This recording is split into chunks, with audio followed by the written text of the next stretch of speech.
On s'intéresse dans ce chapitre à la transmission et au stockage de l'information sous forme numérique. On rappellera dans un premier temps la restitution d'une image numérique par un écran plat. Nous verrons ensuite le principe de la numérisation et la transmission d'un signal numérique. Et enfin, nous verrons un exemple de stockage de l'information numérisée. Nous allons voir ici le principe de restitution d'une image numérique par un écran plat. Si on zoome la surface d'un écran, nous voyons que la surface de cet écran est constituée d'un très grand nombre de petits points qu'on appelle des pixels, chacun constitué de 3 sous-pixels, un rouge, un vert, un bleu. Ces 3 sous-pixels sont tellement proches les uns des autres que les lumières qu'ils émettent ne sont pas distinguées par l'œil qui en réalise une synthèse additive que nous allons rappeler ici. Lorsque seuls les sous-pixels rouge et vert sont allumés, l'œil perçoit du jaune. Lorsque seuls le rouge et le bleu sont allumés, l'œil perçoit du magenta. Pour le vert et le bleu, l'œil perçoit du cyan. Lorsque les 3 sont allumés, l'œil perçoit du blanc. Et lorsque les 3 sont éteints, l'œil perçoit du noir. Il n'y a bien évidemment pas que 8 couleurs différentes, mais un bien plus grand nombre. Effectivement, chacun des sous-pixels peut émettre jusqu'à 256 intensités lumineuses différentes. Et à chacune de ces intensités est associé un nombre compris entre 0 et 255. Et il est possible de retrouver ce nombre pour chacun des sous-pixels à l'aide d'un logiciel de traitement d'image. Si nous pointons une zone d'un écran, eh bien nous pouvons retrouver la valeur de ce nombre pour chacun des sous-pixels rouge, vert, bleu, nombre compris entre 0 et 255 à chaque fois. Dans cet exemple, nous voyons que ces nombres sont très proches de 255 pour les sous-pixels rouge et vert, alors qu'il est presque nul pour le sous-pixel bleu. L'œil va donc réaliser la synthèse additive du rouge et du vert, et la couleur perçue sera donc du jaune, ce que confirme la couleur dans le rectangle ici. Pour connaître le nombre total de couleurs restituées par un écran plat, sachant que chaque sous-pixel a 256 possibilités différentes, eh bien il suffit de multiplier 256 par 256 par 256 parce qu'il y a 3 sous-pixels, ce qui donne environ 16 millions de couleurs. Et en résumé, pour restituer une image numérique, comme nous venons de le voir, il suffit d'associer à chaque sous-pixel un nombre compris entre 0 et 255. Dans le codage RVB, chaque pixel doit donc recevoir 3 nombres comme information, nombres compris entre 0 et 255. Nous allons ici retrouver la couleur perçue par l'œil lorsqu'il observera chacun des 9 sous-pixels représentés ici. Nous voyons pour ce premier sous-pixel que le sous-pixel vert est éteint, que le rouge et le bleu sont à leur intensité maximale. Il y aura donc synthèse additive entre le rouge et le bleu. Le pixel sera perçu magenta. Ici, seul le bleu est allumé, l'œil percevra du bleu. Ici, il y aura synthèse additive du rouge et du vert, c'est-à-dire du jaune. Ici, les 3 sous-pixels étant éteints, l'œil percevra du noir. Ici, les 3 étant allumés avec une intensité maximale, l'œil percevra du blanc. Ici, seul le vert sera perçu. Ici, synthèse additive entre le vert et le bleu, c'est-à-dire du cyan. Ici, seul le sous-pixel rouge est allumé, donc l'œil percevra du rouge. Et ici, l'œil fera une synthèse additive entre le vert et le rouge, c'est-à-dire du jaune. Il existe un autre codage, dit niveau de gris, un codage plus simple, car les 3 sous-pixels reçoivent exactement la même information, c'est-à-dire le même nombre. Par exemple ici, 255 pour chacun des 3 sous-pixels, et la même chose pour les 9 autres sous-pixels. Il n'y aura pas de couleur perçue par l'œil cette fois-ci, mais des nuances de gris, des niveaux de gris, c'est-à-dire des gris variant du blanc jusqu'au noir. Lorsque les 3 sous-pixels reçoivent l'information 255, ils éclairent au maximum, l'œil percevra du blanc. Par contre, lorsque le codage sera 0, la nuance perçue sera le noir. Et pour les nombres compris entre 0 et 255, eh bien, l'œil percevra une nuance de gris intermédiaire entre le blanc et le noir. Donc pour le premier sous-pixel, l'œil voit du blanc. Pour 200, une intensité proche de 255, mais plus faible, donc un gris très léger. Ici, un nombre 50 très proche de 0, donc une nuance de gris prononcée. Ici, bien évidemment, du noir, etc. Nous allons voir ici le type de codage qui a été choisi pour porter l'information destinée à chaque sous-pixel d'un pixel. Le choix du codage qui a été fait est un codage en binaire, c'est-à-dire on a choisi d'associer uniquement deux nombres, des 0 et des 1, qu'on appelle des bits. Et chaque combinaison de ces bits est associée à une valeur. Le nombre de bits que l'on choisit de combiner à chaque fois est appelé la quantification. Et en fonction de cette quantification, le nombre de combinaisons et donc de valeurs sera différent. Pour une quantification de 1, le nombre de combinaisons est limité, soit 0, soit 1. Pour une quantification de 2, les combinaisons sont 0, 0, 0, 1, 1, 0 et 1, 1. Pour une quantification de 3, le nombre de combinaisons est plus grand, il est égal à 8. En résumé, pour une quantification de 1, le nombre de valeurs possibles est de 2 puissance 1. Pour une quantification de 2, il sera de 2 puissance 2. Pour une quantification de 3, il sera de 2 puissance 3. On voit là tout de suite une généralisation entre la quantification et le nombre de combinaisons différentes. Pour une quantification de petit n, le nombre de valeurs possibles sera 2 puissance n. Et pour revenir au sous-pixel auquel on doit associer un nombre compris entre 0 et 255, eh bien on associe une quantification de 8 qui correspond à ce que l'on appelle un octet. Un octet correspond à 8 bits. Le nombre de valeurs possibles avec n égale 8 est égal à 2 puissance 8 d'après la généralisation vue juste avant, 2 puissance 8 qui font bien 256. Cette quantification de 8 permet donc d'attribuer à chaque sous-pixel un nombre compris entre 0 et 255. Avec cette quantification, un nombre sera codé par une association de 8 bits, c'est-à-dire un octet. Et par exemple, le nombre 6 sera codé par 7 octets. Nous allons revenir sur le codage, chacun des codages RVB et niveau de gris, et voir le poids numérique qui est associé à chacun de ces codages. Dans notre exemple précédent, nous avons vu que chacun des sous-pixels doit recevoir son propre nombre, c'est-à-dire sa propre information, et chacune de ces informations est codée par 8 bits, c'est-à-dire un octet. Chaque sous-pixel doit donc être codé par un octet différent. Et donc chaque pixel sera codé par 3 octets. On dira que c'est un codage RVB 3 octets, ou bien si l'on veut l'exprimer en bits, un octet faisant 3 bits, on parlera de codage RVB 24 bits. Dans le cas du codage nuance de gris, cette fois-ci, les 3 nombres sont les mêmes pour chacun des 3 sous-pixels. On se contentera donc d'un seul octet pour coder un pixel. On parlera donc de codage niveau de gris 1 octet ou bien niveau de gris 8 bits. On peut en déduire le poids du fichier numérique correspondant à la grille colorée ici.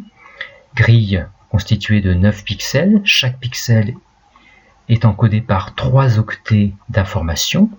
Cette grille nécessitera donc que 3 fois 9 égale 27 octets d'information. C'est ce que l'on appelle le poids du fichier. Et pour la grille en nuance de gris, chacun des 9 pixels est encodé par un seul octet. Le poids du fichier numérique sera de 9 fois 1 égale 9 octets. Maintenant que nous savons que l'information destinée aux pixels de l'écran doivent être sous forme numérique codée en binaire, nous allons nous intéresser au schéma de cette numérisation. Lorsque l'on filme une scène à l'aide d'un téléphone, les rayons issus des différents points de la scène traversent les lentilles et convergent en différents points du capteur de lumière, différents points qu'on appelle des photosites, c'est-à-dire des éléments qui convertissent le signal lumineux en un signal électrique. Le point remarquable de ce signal électrique est qu'il varie continuellement au cours du temps. Un tel signal est dit analogique.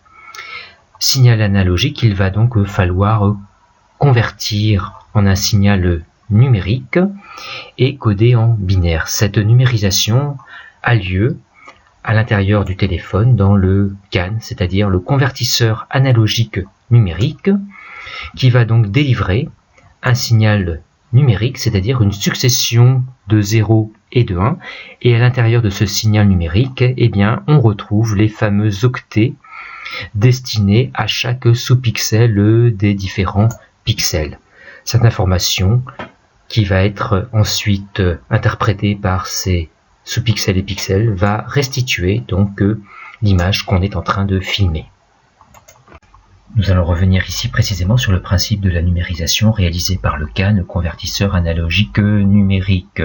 Reprenons notre tension électrique analogique, c'est-à-dire qui varie de manière continue au cours du temps. Nous allons voir ici comment convertir ce signal analogique en un signal numérique, c'est-à-dire une succession de 0 et de 1 au code binaire. Tout d'abord, on procède à l'opération d'échantillonnage, c'est-à-dire que l'on relève uniquement certaines tensions, certains échantillons parmi l'infinité de tensions disponibles. Cet échantillonnage se fait avec une certaine fréquence que l'on va prendre ici pour l'exemple égale à 1 kHz, c'est-à-dire 1000 Hz, c'est-à-dire que l'on va relever la tension uniquement à raison de 1000 échantillons par seconde, ce qui correspond à une période d'échantillonnage qui est égale à l'inverse de la fréquence, que l'on convertit en Hertz, c'est-à-dire ici 1 sur 1000, et donc une période d'échantillonnage de 1 milliseconde. On va donc faire un relevé de tension toutes les millisecondes. Cela revient donc à superposer à la courbe cette grille, dont les plus petites graduations sur l'axe horizontal correspondent à la milliseconde. Et nous pouvons donc faire apparaître les tensions qui vont être retenues lors de cette étape d'échantillonnage.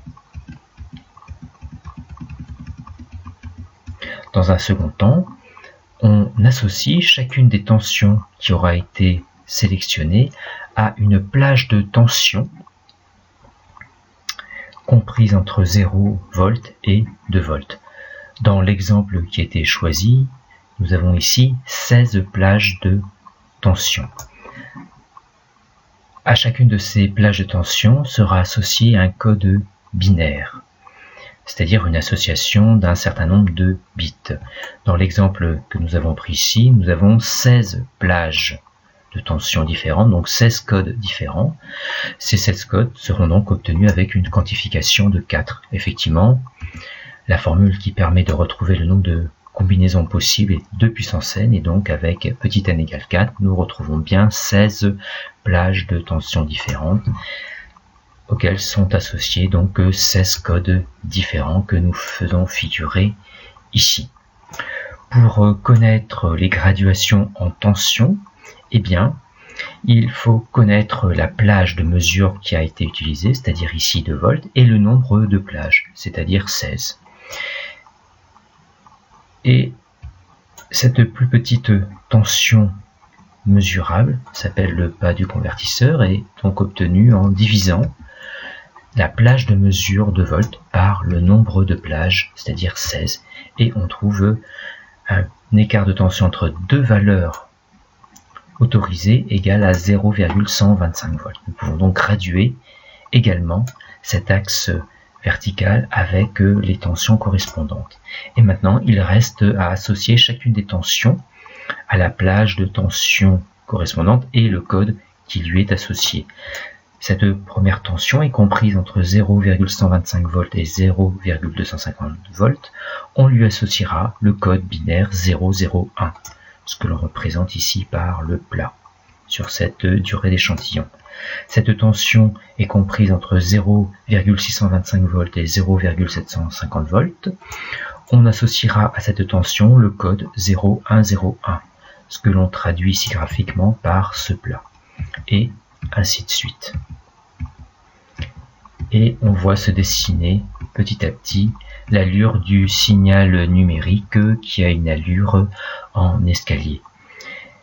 Pour obtenir le code binaire de ce signal numérique, il suffit d'associer les différents codes correspondant à chacune des tensions qui aura été retenue.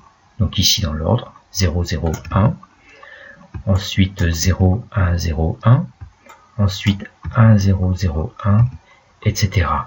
Et nous retrouvons ici le signal numérique, c'est-à-dire la succession de 0 et de 1 correspondant au code binaire. Une remarque sur la qualité de la numérisation. Cette qualité sera élevée si on augmente bien évidemment la fréquence d'échantillonnage, c'est-à-dire si l'on réalise davantage de relevés de tension sur une même durée, et si on augmente la quantification, c'est-à-dire si on augmente le nombre de plages de tension disponibles. Une fois que le signal a été numérisé, se pose le problème de sa transmission. S'il s'agit simplement de visionner sur l'écran de son téléphone portable ce que l'on a devant soi, la transmission est directe. Par contre, si l'on veut échanger de téléphone à téléphone, la transmission se fera par onde hertzienne, c'est-à-dire une onde électromagnétique servira de support au signal numérique. La caractéristique de cette transmission est que c'est une propagation libre, c'est-à-dire dans toutes les directions de l'espace, et c'est une transmission qui présente un coût réduit. Il existe bien évidemment d'autres types de transmission, et celle qui est la plus utilisée pour la transmission des signaux numériques est bien évidemment la fibre optique, qui a comme support du signal numérique une lumière laser. C'est une propagation qui est guidée, contrairement à la propagation par onde hertzienne, et c'est une propagation qui peut être guidée sur de très longues distances, d'où son application omniprésente. C'est une propagation qui présente un coût élevé.